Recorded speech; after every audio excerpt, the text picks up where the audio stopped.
Thank you, Speaker. My question is to the Minister for Aged Care. I refer to his previous answer. Can the minister confirm that funding for residential and home care has been combined into a single line item in the budget? And given this single line item does not show anything close to the increase of $1.6 billion for aged care the government has claimed, isn't the minister perpetuating a cruel hoax on older Australians?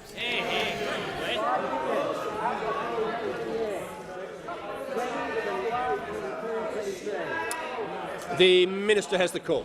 Why are you putting on vulnerable people? Thank you, Mr Speaker.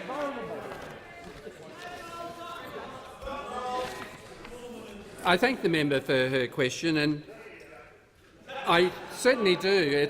It's great to talk about the needs of older Australians. It's important that we talk about the way in which governments provide services, and it's important that we use the resources effectively to provide choice within the mix of the total budget that we allocate. And our allocation of budget goes to very critical programs. Now, in response to your question, we pay in residential care for beds occupied. We provide opportunities for home care packages that allow people to have choices to live at home. That, when you combine the efforts of this government, we are at least providing real choice that allows Australians to either live at home or make the choice to live in residential care.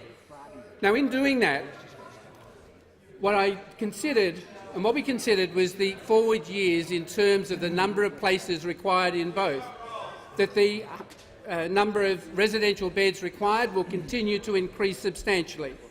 The number of home care packages will also increase in those out years. Our commitment is to making sure that across this nation, geographically and in capital cities, that we give absolute choices to people. And I want to identify resources that are best placed to give people that choice of home care or residential care. And in our budget, we have given attention to the needs of people with high-need places so that we give them the levels of support. And we continually wrap around other supports out of the programs that we have within the aged care portfolio.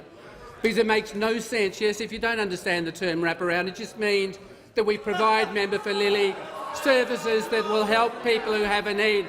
If you don't understand that, then you need to come and see me and I'll explain it to you very, very simply. Because you didn't understand it when you were Treasurer. Because had you done that, we wouldn't have the challenges for senior Australians we have now. But I'm not going to blame Labor, because we are taking steps to make sure that we put into place measured initiatives that will look after senior Australians.